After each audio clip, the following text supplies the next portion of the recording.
Hi friends, welcome back to my channel. எல்லாம் எப்படி இருக்கீங்க? நல்லா இருக்கீங்கன்னு நம்புகிறேன். ஆக்சுவலி இன்றைக்கி பார்க்க போகிறது ஒரு இம்பார்ட்டண்ட் டாபிக்.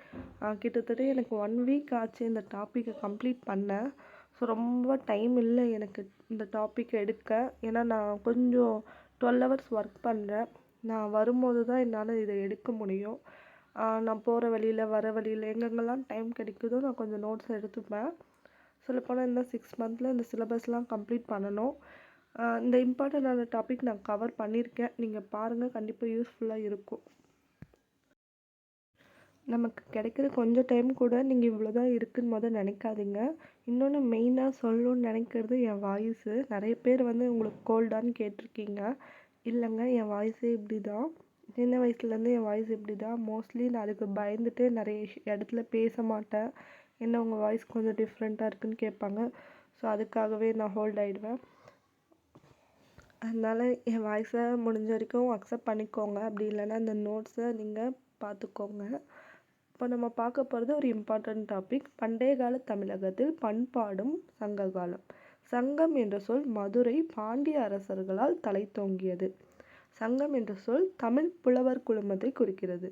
அதாவது சங்கம்ங்கிற சொல் தமிழ் புலவர் குழுமத்தை தாங்க குறிக்குது. இந்த புலவர் குழுமங்கிற இயற்றிய பாடல்கள் தான் சங்க காலம்னு நம்ம சொல்கிறோம். இந்த புலவர் குழுமம் இயற்றிய பாடல்கள் சங்க காலம்னு சொல்கிறாங்க. இவங்கெல்லாம் சேர்ந்து ஒரு சங்ககால பாடல்களை உருவாக்கியிருக்காங்க. மோஸ்ட்லி மதுரையினாலே சங்கம் வைத்து தமிழ் வளர்த்ததுன்னு நம்ம மறக்க மாட்டோம். அடுத்தது, பனை ஓலைகளில் எழுதப்பட்ட இலக்கியங்களை மீட்டு வெளியிட்டவர்கள் யாருன்னு பார்த்தீங்கன்னா, முதல்ல ஆறுமுக நாவலர். அவர் யாழ்ப்பாணத்தை சேர்ந்தவர். தாமோதர பிள்ளை, அவரும் யாழ்ப்பாணத்தை சேர்ந்தவர். உவேசா சுவாமிநாத ஐயர், ரொம்ப ரொம்ப முக்கியம், கண்டிப்பாக கேட்பாங்க. ஏன்னா அவர் 6th இவரை பற்றி ஒரு சிலபஸே இருக்குது. உவேசா சுவாமிநாத ஐயர் பனை ஓலைகளில் இருந்தது எல்லாமே அச்சில் கொண்டு வந்திருக்காரு. இதற்கான சான்றுகள் எங்கே இருக்குதுன்னு பார்த்தீங்கன்னா, இதற்கான சான்றுகள்லாம் நமக்கு எங்கேருந்து கிடைச்சிருக்குன்னா கல்வெட்டுகள். கல்வெட்டுகளிலிருந்து பார்ப்போம். ஹதிகும்பா கல்வெட்டு. ஹதிகும்பா கல்வெட்டு கலிங்க நாட்டு அரசன் காரவேலனுடையது. இந்த கல்வெட்டு மன்னர்களோட கூட்டமைப்பை பற்றி கூறுது. புகழூர் கல்வெட்டு புகழூர் கரூருக்கு அருகே உள்ள ஒரு ஊர். இதுவும் ஒரு இப்போ நமக்கு இந்த புக்கில் கொடுத்துருக்க ஒரு ஹெட்லைனும் இந்த கரூருக்கு அருகே இருக்க கல்வெட்டு தான். ஸோ ரொம்ப முக்கியம். அடுத்தது அசோகருடைய 2ஆம் மற்றும் 13ஆம் பேராணை கல்வெட்டு. மாங்குளம், அழகர்மலை, கீழவளவு கல்வெட்டுகள். இதெல்லாமே எங்கே இருக்குதுன்னு பார்த்தீங்கன்னா மதுரையில் இருக்குது. அடுத்தது செப்பேடுகள். வேள்விக்குடி செப்பேடு, சின்னமனூர் செப்பேடு. இது ரொம்ப ஒரு முக்கியமான செப்பேடுகள். கண்டிப்பாக இதுலேருந்து ஒரு பாயிண்ட் வரும். நெக்ஸ்ட் பார்த்திங்கன்னா நாணயங்கள். நாணயங்கள் சேர, சோழ, பாண்டியர் வெளியிட்ட நாணயங்கள், குறுநில மன்னர்கள் வெளியிட்ட நாணயங்கள், ரோமானிய நாணயங்கள். இந்த 3 வகை நாணயங்களை வெளியிட்டிருக்காங்க. பெருங்கற்கால நினைவு சின்னங்கள் என்னென்னு பார்த்தீங்கன்னா, முதல் சொல்கிறது புதைவிடங்கள், அப்புறம் நடுக்கற்கள். இது மோஸ்ட்லி நமக்கு தெரிஞ்சது தான். அகழ்வாய்வில் பொருட்கள் கிடைத்த இடங்கள். எங்கெல்லாம் பொருட்கள் கிடைச்சதுன்னு பார்க்கலாம். ஃபஸ்ட்டு ஆதிச்சநல்லூர், அரிக்கமேடு, கொடுமணல், புகார், கொர்க்கை, அழகன்குளம், உறையூர். இலக்கிய சான்றுகள் எங்கெல்லாம் கிடைச்சிருக்குன்னு பார்த்தீங்கன்னா, தொல்காப்பியம், 8 தொகை, 10 பாட்டு, 11 கீழ்கணக்கு நூல், பட்டினப்பாலை, மதுரை காஞ்சி, சிலப்பதிகாரம், மணிமேகலை. இதெல்லாமே நமக்கு இலக்கிய சான்று கிடைச்ச இடம்.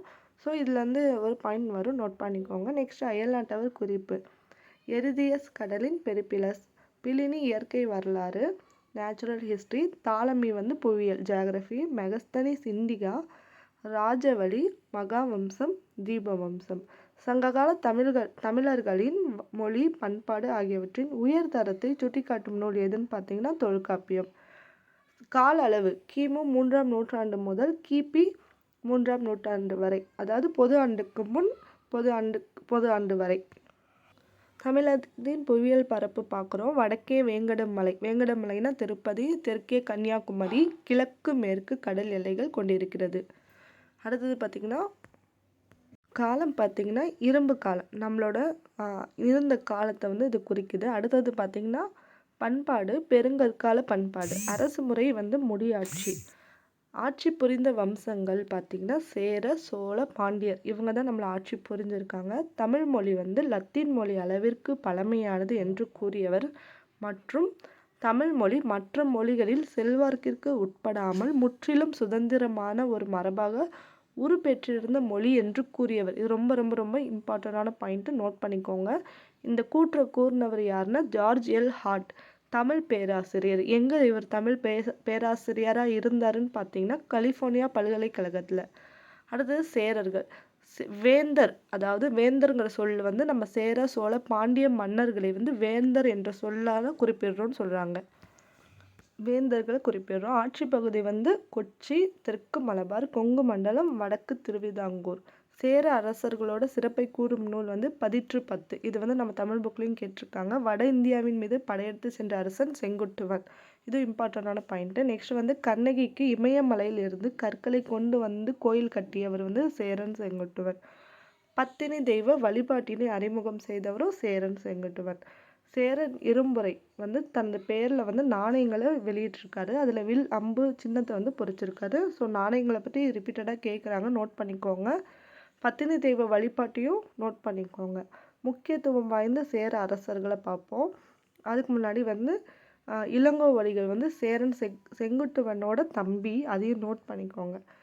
முக்கியத்துவம் வாய்ந்த சேர அரசர் உதயன் சேரலாதன், இமயவர்மன் நெடுஞ்சேரலாதன், சேரன் செங்குட்டுவன், சேரல் இரும்புரை. இவங்கெல்லாம் முக்கியத்துவம் வாய்ந்தவங்க. நெக்ஸ்ட் சோழர்களை பற்றி பார்க்கலாம். சோழர்கள் வந்து ஆட்சி பகுதி பார்த்திங்கன்னா மரக்காணம், அரிக்கமேடு, காவிரி பூம்பட்டினம், நாகப்பட்டினம். இந்த 4 இடமும் அவங்க ஆட்சி பகுதி. நெக்ஸ்ட் பார்த்திங்கன்னா எல்லை பகுதி வந்து வேங்கடம், திருப்பதி மலைகள் வரை. மைய பகுதி வந்து காவிரி கலிமுக பகுதி. இது வந்து சோழ மண்டலம் சொல்லுவாங்க. சோழர்களின் புகழ் பெற்றவர் வந்து கரிகாலன், கரிகால் வளவன்னு சொல்லலாம். கரிகாலன் தன்னை எதிர்த்த சேர, பாண்டிய மற்றும் 11 வேலியர் கூட்டுப்படையை தோற்கடித்த பகுதி எதுன்னு பார்த்தீங்கன்னா தஞ்சாவூரில் இருக்க வெண்ணி சிற்றூர். ரொம்ப முக்கியம், இந்த பாயிண்ட்டை நோட் பண்ணிக்கோங்க. நெக்ஸ்ட் வந்து சிறப்புகள். கரிகாலன் வந்து காவிரிக்கு குறுக்கே கல்லணை கட்டினார், எல்லாருக்கும் தெரிஞ்ச விஷயம். காடுகளை விளைநிலங்களாக மாற்றினார். கல்லணை வந்து 69,000 ஏக்கர் நிலத்திற்கு வந்து நீர்ப்பாசன வசதியை தருகிறது. கரிகாலன் ஆட்சி வந்து நடைபெற்ற சிறப்பான வணிக நடவடிக்கை பற்றி கூறும் நூல் வந்து பட்டினப்பாலை. முக்கியத்துவம் வாய்ந்த சோழர்கள் இளஞ்சென்னி, கரிகால் வளவன், கோச்செங்கானன், கிள்ளி வளவன், பெருநற்கிள்ளி. இவங்கெல்லாம் முக்கியத்துவம் வாய்ந்தவங்க. நெக்ஸ்ட் பார்த்தீங்கன்னா பாண்டியர்கள். சிறப்புகள். பாண்டியர்களில் புகழ்பெற்ற போர் வீரர் வந்து பாண்டிய நெடுஞ்செழியன் சேர சோழ 5 வேலியர் கூட்டுப்படையை தோற்கடித்த இடம் வந்து தலையங்கானம். ரொம்ப முக்கியம், நோட் பண்ணிக்கோங்க. கொற்கையின் தலைவன்னு சொல்லி நம்ம நெடுஞ்செழியனை தான் குறிப்பிடுறோம், இதுவும் நோட் பண்ணிக்கோங்க. பாண்டிய நாட்டின் வந்து புகழ், அவங்களோட புகழ்ல என்னன்னு பார்த்தீங்கன்னா முத்துக்குளிப்பு தான் ரொம்ப முக்கியம். நாணயங்கள், அவங்களும் நாணயங்களை வெளியிட்டிருக்காங்க. ஒரு புறம் வந்து யானை, மறுபுறம் வந்து மீன். வேத வேள்விகளை நடத்தி நாணயங்களை வெளியிட்டவர் யாருன்னு பார்த்தீங்கன்னா முதுகுடுமி பெருவழுதி. ஸோ இது கொஞ்சம் முக்கியம், நோட் பண்ணிக்கோங்க. ஏன்னா இவர் தான் வேத வேள்விகளை நடத்தியிருக்காரு. அவங்க ஆட்சி பகுதியை பார்க்கலாம். மதுரை, அழகன்குளம், கொர்க்கை, கன்னியாகுமரி. இதெல்லாமே பாண்டியர்களோட ஆட்சி பகுதி. சிறப்பு வாய்ந்த பாண்டிய மன்னர்கள் நெடியோன், நன்மாறன், முதுகுடுமி பெருவழுதி, நெடுஞ்செழியன். இவங்கெல்லாம் பார்த்தீங்கன்னா சிறப்பு வாய்ந்த பாண்டிய மன்னர்கள். ஸோ இதில் பார்த்தீங்கன்னா ஒரு இம்பார்ட்டண்டான பாயிண்ட் வந்து இந்த தலையங்கானம், இந்த பேஜில் இதை நோட் பண்ணிக்கோங்க. நெக்ஸ்ட்டு பார்த்தீங்கன்னா மூவேந்தர் சூட்டி கொண்ட பேர்கள். அவங்களுக்குன்னு அவங்க வந்து பட்டப்பேர் வச்சுக்கிட்டாங்க. சேரர்கள் வந்து ஆதவன், குட்டுவன், வானவன், இரும்பொறை. சோழர்கள் வந்து சென்னி, செம்மியன், கிள்ளி வளவன். பாண்டியர்கள் வந்து மாறன், வழுதி, செழிய, தென்னவர் அப்படின்னு பட்டங்களை சூட்டியிருக்காங்க. மன்னர்களின் அதிகார சின்னங்களை நெக்ஸ்ட் பார்க்கலாம். செங்கோல், முரசு, வெண்கொற்கொடை. இது 3மே அவங்களோட அதிகார சின்னங்களாக பார்க்கப்பட்டது. அடுத்தது வந்து சேரர்கள், அவங்களோட அதிகார சின்னங்களை பார்க்கலாம். மாலை வந்து பனம்பூ மாலை, துறைமுகம் வந்து தொண்டி முசிறி, தலைநகர் வந்து வஞ்சி கரூர், சின்னம் வந்து வில்லம்பு. சோழர்களோட மாலை வந்து ஆத்திப்பூ மாலை, துறைமுகம் புகார், தலைநகர் உறையூர், புகார், சின்னம் வந்து புலிச்சின்னம். ஸோ கண்டிப்பாக நோட் பண்ணிக்கோங்க, இந்த பேஜில் ஒரு பாயிண்ட் வரும். பாண்டியர்களை பற்றி பார்க்கலாம். வேப்பம்பூ மாலை அவங்களோடது, துறைமுகம் கொர்க்கை, தலைநகர் வந்து மதுரை, சின்னம் வந்து 2 மீன்கள். குறுநில மன்னர்களை பார்க்கலாம். சுதந்திரமான நெஞ்சுரம் மிக்க சிறிய குறுநில மன்னர்கள் வந்து வேலிர்னு அழைச்சாங்க. அதே மாதிரி ஆயினா ஆணிரைகளை மேய்ப்பவர் வந்து ஆயின்னு சொல்லியிருக்காங்க. கிளாரை வந்து கிராம தலைவரை சொல்லியிருக்காங்க. வேலிர் வந்து மன்னர்களில் புகழ் பெற்றவர். பாரி, காரி, ஓரி, பேகன், ஆய், அதியமான், நல்லி, கடையேழு வள்ளல்களை வந்து நம்ம படிச்சிருக்கோம். ஆய் மன்னர்களில் வந்து புகழ்பெற்றவர் வந்து அந்திரன், திதியன், நன்னன். சங்ககால ஆட்சி அமைப்பு பார்த்திங்கன்னா கோன்னா அரசன்ற சொல்ல கோன் அப்படின்னு சொல்லியிருக்கோம். அதோட சுருக்கம் பார்த்திங்கன்னா கோன்னா அரசன், வேந்தன், கோன் கொற்றவன், மன்னன். அரசர்களை மூத்த மகன் பார்த்திங்கன்னா இளவரசன், அதாவது கோமகன். இவர்களை வந்து பதவி ஏற்கும் போது அரசர்களோட மூத்த மகன் தான் பதவி ஏற்பாங்க. அதை வந்து அரசு கட்டியில் ஏறுதல் இல்லைன்னா முடிசூட்டு விழான்னு சொல்லியிருக்கோம். அரசரோட மூத்த மகனுக்கு தான் வந்து அரச பதவி கிடைக்கும். அதே மாதிரி இளைய மகன், அதாவது கோமகன் பார்த்திங்கன்னா கோங்கிறது அரசனோட மூத்த மகன், கோங்கிறது அரசன், மகன்னா மூத்த மகன். இளங்கோங்கிறது இளைய மகனை குறிக்கும். இளைய மகனை வந்து இளங்கோ, இளஞ்செழியன், இளஞ்சேரல்னு சொல்லியிருக்காங்க. அரசோட வருமானம் வந்து வரிகள் தான். வரிகள் வந்து முக்கிய வரிகள்னு என்னன்னு பார்த்தாங்கன்னா அந்த காலத்தில் நிலவரியை தான் ரொம்ப முக்கியமாக நிலவரியை வந்து நம்ம இறைன்னு சொல்கிறாங்க. ஸோ இது ரொம்ப முக்கியமான பாயிண்ட், நோட் பண்ணிக்கோங்க. அரசர்களும் வீரர்களும் காலில் அணிவது வந்து வீரக்கால். அடுத்தது சபையை பார்க்கலாம். அரசர்களின் 5 கடமை வந்து கல்வி கற்பதை ஊக்குவிப்பது, சடங்குகளை நடத்துவது, பரிசுகள் வழங்குவது, மக்களை பாதுகாப்பது, குற்றவாளிகளை தண்டிப்பது. ரொம்ப அரசர்களோட முக்கியமான கடமைகள். நிர்வாகத்தில் வந்து 2 வகை குழுக்கள் வந்து அரசருக்கு உதவி பண்ணாங்க. ஐம்பெருங்குழு, எண்பேராயம். ஐம்பெருங்குழு வந்து 5 பேரை கொண்ட குழு, எண்பேராயம்ங்கிறது 8 பேர் கொண்ட குழு. இவங்க 2 பேரும் அரசுக்கு நிர்வாகத்தில் உதவி பண்ணாங்க. நெக்ஸ்ட் வந்து படைகள். 4 படை: காலாப்படை, குதிரைப்படை, யானைப்படை, தேர்ப்படை. படையின் தலைவனை என்ன சொல்கிறாங்கன்னா தானை தலைவன் சொல்கிறாங்க. தொலைவில் இருக்கும் எதிரி மீது வீசும் ஆயுதம் வந்து தோமரம், எரி ஈட்டுன்னு சொல்கிறாங்க. ஆயுதம் வைக்கப்பட்டிருந்த இடம் வந்து பனைக்கொட்டில். சட்டமும் நீதியும். தலைநகரில் வந்து நீதிமன்றத்தை வந்து அவைன்னு சொல்கிறாங்க. கிராமங்களை வந்து நீதிமன்றத்தை மன்றங்கள்னு சொல்கிறாங்க. உள்ளாட்சி நிர்வாகத்தை பார்க்கலாம். ஒட்டுமொத்த ஆட்சி பகுதியை மண்டலம்னு சொல்லுவாங்க. ஒரு ஊரை வந்து கிராமம்னு சொல்லுவாங்க. சிற்றூர் வந்து சிறிய கிராமம். மூதூர் வந்து பழமையான கிராமம். கடற்கரை நகரங்கள் வந்து பட்டினம்னு சொல்லுவாங்க. துறைமுக நகரங்கள் வந்து புகார்னு சொல்லுவாங்க. திணைன்னு சொல்கிறது வந்து நிலங்களை வந்து திணைன்னு குறிப்பிடுவாங்க. நெக்ஸ்ட் வந்து முக்கிய நகரங்களை பார்க்கலாம். புகார், கொர்க்கை, முசிறி, கரூர், காஞ்சி, மதுரை, வஞ்சி இதெல்லாமே முக்கியமான நகரங்களாக பார்க்கப்பட்டது. திணைனா நிலம்னு நம்ம பார்த்தோம். இப்போ வந்து மருதம், மென்புலம், நன்சை, நெல், கரும்பு. அதாவது மருத நிலத்தை வந்து மென்புல நிலம்னு சொல்கிறாங்க. அங்கே நன்சை பயிர்கள் தான் விளையும், நெல், கரும்பு. குறிஞ்சி முல்லை வந்து வன்புலம் வந்து சொல்லுவாங்க. அங்கே புன்சை பயிர்கள் தான் விளையும், தானியங்களும் பருப்பு வகைகளும் விளைஞ்சது. குறிஞ்சி நிலம் பார்த்திங்கன்னா மலையும் மலை சார்ந்த இடம். தொழில் வந்து வேட்டையாடுதல், தேன் சேகரித்தல். மக்கள் வந்து குறவர், குறத்தியர். கடவுள் வந்து முருகன். முல்லை நில மக்கள் வந்து காடும் காடு சார்ந்த இடம். தொழில் வந்து ஆணிரைகளை மேய்த்தல். மக்கள் வந்து ஆயர், ஆயச்சியர். கடவுள் வந்து பார்த்திங்கன்னா மாயோன். இதில் கண்டிப்பாக நோட் பண்ணிக்கோங்க. நெக்ஸ்ட் வந்து மருதம். நிலம் பார்த்திங்கன்னா வயலும் வயல் சார்ந்த இடம். தொழில் வந்து வேளாண்மை. மக்கள் வந்து உழவன், உலத்தியர். கடவுள் வந்து இந்திரன். நெய்தல் பார்த்திங்கன்னா நிலம் வந்து கடலும் கடல் சார்ந்த இடம். தொழில் வந்து மீன் பிடித்தல், உப்பு உற்பத்தி. மக்கள் வந்து பரதர், நுளத்தியர். கடவுள் வந்து வருணன். பாலை வந்து வறண்ட நிலம். தொழில் வந்து வீரச் செயல்கள். மக்கள் வந்து மறவர், மறத்தியர். கடவுள் வந்து கொற்றவை.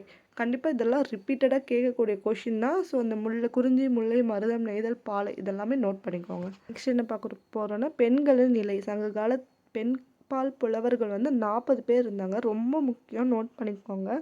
சங்க காலத்தில் சிறந்த ஒழுக்கமாக கருதப்பட்டது வந்து கற்பு தான். ஸோ இது ரெண்டுமே முக்கியம்தான், நோட் பண்ணிக்கோங்க, ஹைலைட் பண்ணி வச்சுக்கோங்க. சங்க காலத்தில் பெண் புலவர்கள் யாரெல்லாம் இருந்தாங்கன்னா ஔவையார், வெள்ளி வீதியார், காக்கை பாடினியார், ஆதிவந்தியார், பொன்முடியார். இவங்களாம் பெண் புலவர்கள். வர்ணாசிரமா என்ற சொல் வந்து எதை குறிக்குதுன்னா தொழிலை அடிப்படையானதுன்னு என்று அர்த்தம். அப்புறம் நடுக்கல், வீரக்கல் வந்து எதுக்கு வந்து பயன்படுத்தினாங்கன்னா போரில் வந்து மரணம் அடைந்தவருக்காக இது வந்து அவங்களுக்கு நினைவு சின்னங்களாக வச்சுருக்காங்க. கலைகள் பார்க்கலாம்.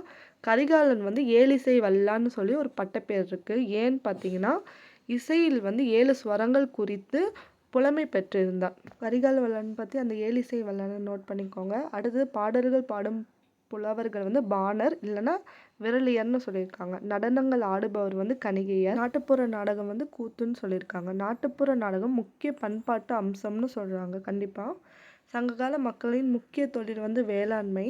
தலைநகரில் கொண்டாடப்படும் விழா வந்து இந்திர விழா. இறந்த உடல்களை பதப்படுத்தி பாதுகாக்க பண்டைய நாட்டின் பின்பற்றப்பட்ட முறை வந்து கருமிளகு கதிர்னு சொல்லுவாங்க. Spelling mistake. 2ஆம் ராம்சன் செயின் இறந்த உடல் திறக்கப்பட்ட போது அவருடைய நாசியினுள் அடி வயிற்றினுள் கருமிளகு இருந்ததாக குறிப்பிடுறாங்க. கண்டிப்பாக முக்கியம், இந்த 2 பாயிண்ட்டும் நோட் பண்ணிக்கோங்க. முக்கியத்துவம் வாய்ந்த துறைமுகம் வந்து முசிறி, தொண்டி, கொர்க்கை. இது 3மே முக்கியத்துவம் வாய்ந்தது. முக்கிய ஏற்றுமதி பொருட்கள் உப்பு, மிளகு, முத்து, தந்தம், பட்டு, நறுமணப் பொருள், மசின், சந்தனக்கட்டை. அப்புறம் வைரம், குங்குமப்பூ, விலை மதிப்பற்ற கற்கள். இறக்குமதி பொருட்கள் புஷ்பராகம், தகரம், குதிரைகள், கண்ணாடி. இதெல்லாமே முக்கியம். நெக்ஸ்ட் இந்திய வணிகர்கள் வந்து ரோம பேரரசுக்கு ஏற்றுமதி செய்யப்பட்ட பொருள் வந்து பட்டு.